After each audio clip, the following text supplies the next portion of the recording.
বন্ধুরা, আজ আমি চলে এসেছি আরেকটা রেসিপি নিয়ে। আজকে একটা ভীষণ নিরামিষ, একটা দুর্দান্ত স্বাদের রেসিপি, টোটালি একদম নিরামিষ রেসিপি নিয়ে এসেছি।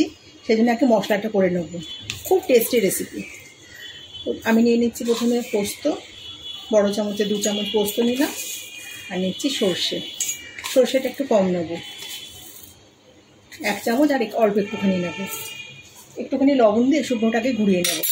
শুকনো ঘুরিয়ে নিয়েছি। এর মধ্যে দিয়ে দেবো 2খানা কাঁচা লঙ্কা, আর দেবো ডেসিকেটেড কোকোনাট।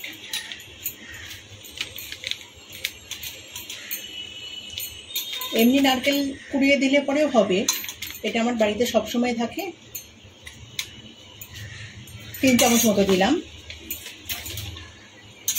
এটাকে ভালো করে মিশিয়ে নিচ্ছি। জল দিয়ে আরেকবার ঘুরিয়ে নেব। মশলাটা রেডি হয়ে গেছে। আর এখানে আমি ছানা বানিয়ে নিয়েছি, কি সুন্দর হয়েছে দেখুন। পুরো জল ঝরিয়ে নিয়েছি। এটাকে আমি ভালো করে মাখবো, ভালো করে মাখতে হবে, কারণ একদম শুকনো করে করছি তো, যাতে কোনো রকমের ডেলা ডুলা না থাকে। মোটামুটি ভালো করে মাখা হয়ে গেছে আমার।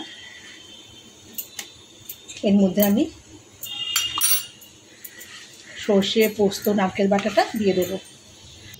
এর মধ্যে দিয়ে দিলাম বেটে রাখা মশলাটা, সর্ষে, পোস্ত, নারকেল। সামান্য একটুখানি হলুদের গুঁড়ো দেবো। এটা দিলেও হয়, না দিলেও হয়। আমি 1 চিমটি দিলাম।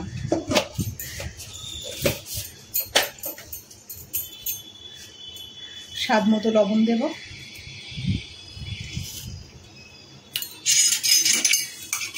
অল্প একটু চিনি দেবো, স্বাদটা ব্যালেন্সের জন্য একটু চিনি আমি দেবই। আমি সব রান্নাতেই চিনি ব্যবহার করি। আর দেব সর্ষের তেল, এটা একটু বেশি করেই দেবো। আবারও দেবো। এটা ভালো করে মাখবো। ভালো করে মেখে নিয়েছি। ওপর থেকে 2টো চিড়ে রাখা কাঁচা লঙ্কা দিয়ে দেবো। আর দিয়ে দেবো একটু বেশি করে সর্ষের তেল। ঢাকনাটা আটকে দিলাম। কড়াইয়ে জল বসিয়ে স্ট্যান্ড বসিয়ে দিয়েছি। জলটা ফুটতে শুরু করেছে। এবার গ্যাসের হিটটাকে একেবারে লোতে রাখবো। এটা বসিয়ে দিলাম, ঢেকে দিচ্ছি। 5 থেকে 7 মিনিট এটাকে ভাপাবো। আমাদের ছানা ভাপা কিন্তু 5-7 মিনিটেই হয়ে যায়। 7 মিনিট হয়ে গেছে। গ্যাসটাকে বন্ধ করে দিলাম। এবার এটাকে নামিয়ে নেব।